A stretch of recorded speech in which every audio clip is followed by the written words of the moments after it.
Hello hi everyone. ఈరోజు అయితే నేను మీకు అంటే నేను మార్నింగ్ నుండి ఇంకా నేను ఏం చేశాను అనేసి నేను అసలు ఎక్కడ ఉంటానో ఇంకా నేనైతే ఈ వీడియోలు అయితే మేము షేర్ చేసుకుంటాను. సో నేనైతే ఇంకా మార్నింగ్ డ్యూటీకి వెళ్ళడానికి అనేసి హాస్టల్లోనే మాకు మార్నింగే ఆఫ్టర్నూన్కి లంచ్ అండ్ మార్నింగ్కి టిఫిన్ రెడీ చేస్తారు. 6:40 కల్లా నేను స్కూల్కి వెళ్తాను. ఇంకా కర్రీ వచ్చేసి దొండకాయ కర్రీ, ఇంకా దోశలు చేశారు హాస్టల్లో ఓనర్ అక్క వాళ్ళు. బాక్స్లో అయితే దోశలు అయితే పెట్టేసుకున్నాను. కర్రీ దొండకాయ కర్రీ. ఇంకా నేను హాస్టల్లో లంచ్ బాక్స్ అన్నీ ప్యాక్ చేసుకున్న తర్వాత నేనైతే స్కూల్కి వెళ్ళడానికి బస్ స్టాప్కి అయితే వెళ్తున్నాను. చూడండి మార్నింగే సన్ రైజెస్ అన్నది ఎలా పడుతున్నాయో. మార్నింగ్ అంటే యాక్చువల్లీ 6:50 అవుతుంది ఆ టైం అయితే. సో ఇంకా స్కూల్ టైమింగు అక్కడ చెప్పాను కదా టీచర్స్కి 7:50కే లాస్ట్. ఇంకా నేనైతే స్కూల్కు వెళ్ళాలనుకునే బస్సు అయితే వచ్చేసింది. నేను డైలీ అయితే ఆర్టీసీ బస్లోనే వెళ్తాను.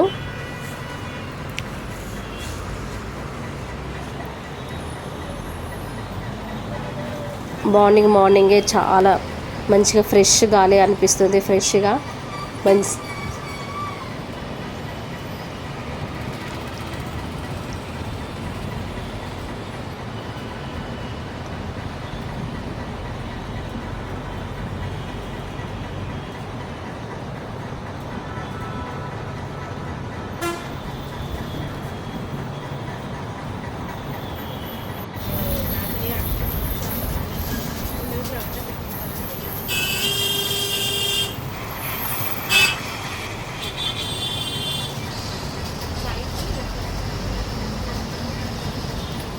ఇక్కడ ఈ లొకేషన్ అయితే ఎవరైతే తెలిసిన వాళ్ళు ఉంటే చెప్పండి.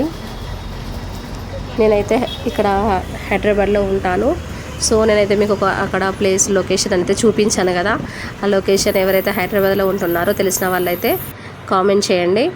సో నేనైతే ఇంకా బస్సులో ట్రావెల్ చేశాను కదా, ఇంకా నేను ఉండే స్కూల్ చెప్పే ఏరియా అయితే బస్ స్టాప్ అయితే వచ్చేసాను. అక్కడ దిగి ఇంకా స్కూల్కి అయితే ఇంకా నడుచుకుంటూ మళ్ళీ నేను బస్ స్టాప్ నుండి మళ్ళీ స్కూల్కి వెళ్ళాలంటే మళ్ళీ 10 minutes అవుతుంది. సో వచ్చేసి ఫస్ట్ ఇంకా ఆయమ్మని రిజిస్టర్ అడిగాను.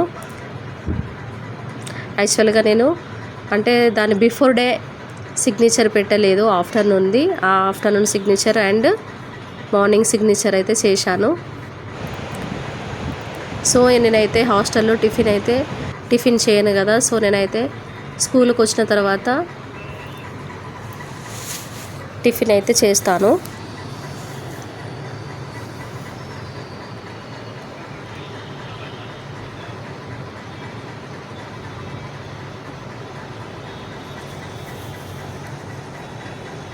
ఇంకా బ్రేక్ఫాస్ట్ అయిపోయిన తర్వాత 8 o'clockకి ఫస్ట్ బెల్ అవుతుంది. అంటే 8:05 కల్లా ఇంకా పిల్లలని అసెంబ్లీకి రెడీ అంటే అసెంబ్లీ నిల్చోపెట్టాలి.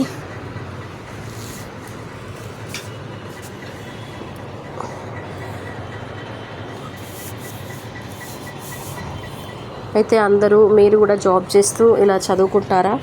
అంటే డ్యూటీకి వెళ్తూ ఇలా చదవడము, మీరు కూడా డ్యూటీకి వెళ్తూ చదువుతారా? సో ఇంకా అసెంబ్లీ అంతే అయిపోయింది. ఇంకా క్లాసెస్ కూడా అంటే ఇప్పుడు ఎగ్జామ్స్ ప్రిపరేషను. సో ఇంకా మేమైతే మళ్ళీ రిటర్న్ అవ్వడానికి నేనైతే మళ్ళీ బస్ స్టాప్కి అయితే వెళ్తున్నాను. సో నేనుండే ఏరియాకుంటే బస్ అయితే వచ్చేసింది. సో బస్ అయితే ఎక్కేసాను. ఆఫ్టర్నూన్ కదా స్కూల్స్ అయితే, బట్ ఫుల్ ఎండలు ఎట్లున్నాయంటే అబ్బా చాలా ఎండలు అయితే మండిపోతున్నాయి.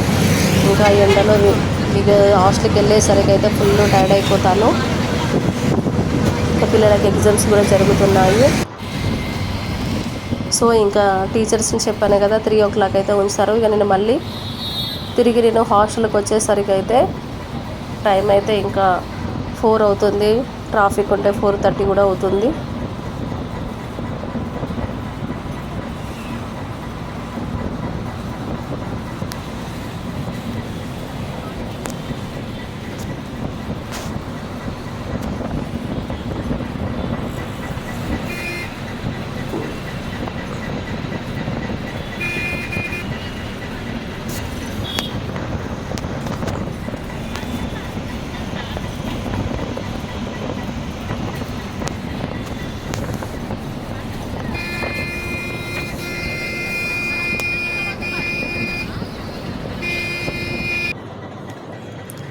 సో ఇంకా నేనైతే టోటల్గా ఇంకా హాస్టల్కి అయితే వచ్చేసాను. వచ్చి కొంచెం ఫ్రెష్ అప్ అయిపోయి ఫేస్ వాష్ చేసుకొని ఇంకా కొంచెము ఇంకా పడుకోలేదు, ఇక రెస్ట్ కూడా ఏం తీసుకోలేదు. డైరెక్ట్ ఇంకా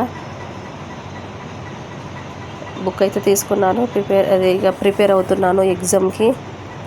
ఇలా ఉంటుందండి జాబ్ చేసే వాళ్ళకైతే. ఇంకా నేనైతే హాస్టల్లో ఉంటున్నాను, సో పర్వాలేదు, ఎందుకంటే వాళ్ళే మనకి ఫుడ్ రెడీ చేసి పెడతారు కదా టైంకి. కానీ ఇంకా మ్యారేజ్ అయ్యి జాబ్ చేస్తూ చదవడం కూడా అంటే వాళ్ళకైతే అబ్బా పెద్ద సెల్యూట్ చేయాలండి. ఎందుకంటే నాకే అసలు ఇలా అంటే మ్యారేజ్ కాకుండా ఇలా జాబ్ చేస్తూ చదవడం అంటే కొంచెం ఇంకా చెప్పాలంటే కష్టమే.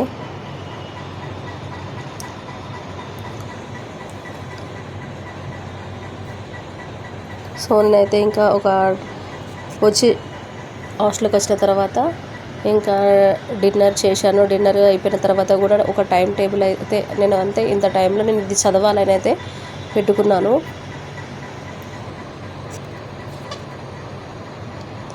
ఇప్పుడు నేను చదువుతున్నది భారత రాజకీయ వ్యవస్థ మరియు రాజ్యాంగం. ఇదైతే మనకి చాలా ఇంపార్టెంట్ కదా పాలిటీ. సో నేనైతే ఆ పాలిటీ నుండి అయితే క్వశ్చన్స్ అయితే చదువుతున్నాను. కానీ చాలా రివిజన్ చేస్తేనే మనకి గుర్తుంటుంది.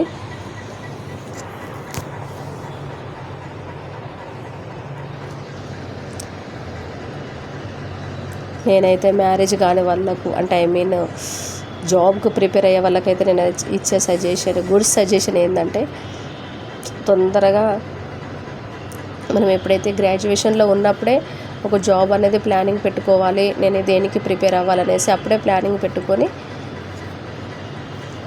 చదువుకుంటే మనమైతే మన డ్రీమ్ అనేది రీచ్ అవ్వగలము. ఇలా జాబ్ చేసి చదవడం అంటే అబ్బా నాకైతే చుక్కలు కనిపిస్తున్నాయి, బాడీ పెయిన్స్, ఇంకా నిద్ర అనిపిస్తుంది, ఇంకా ఎంతైనా ఇంకా ఏకాగ్రత అనేది రావడం కొంచెం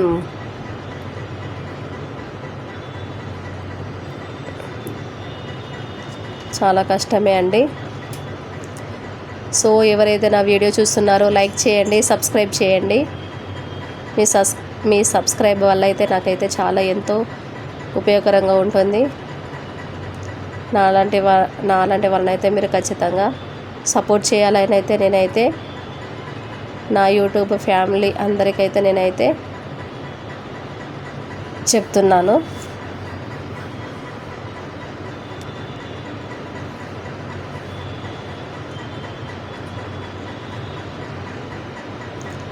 కానీ నా వీడియోలు చూస్తున్నారు కానీ ఎవరైతే లైక్ చేస్తలేరు, ప్లీజ్ లైక్ చేయండి.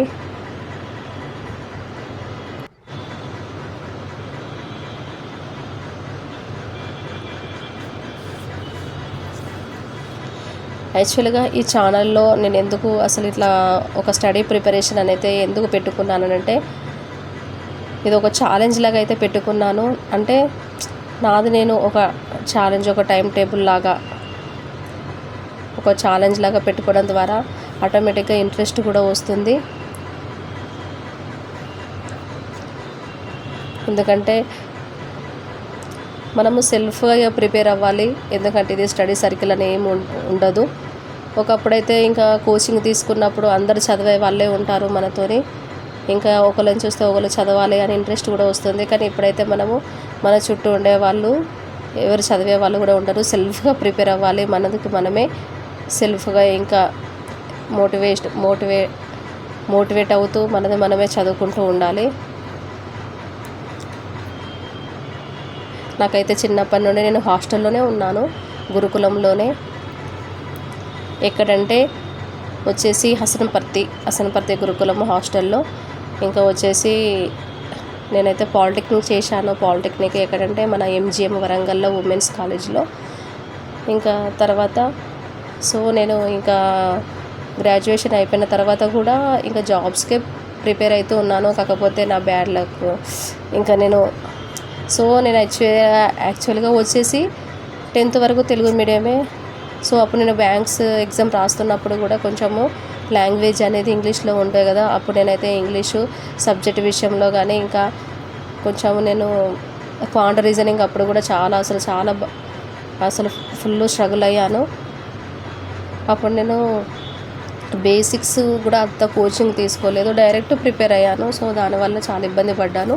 మీరైతే ఎవరు అలా చేయకండి. ఫస్ట్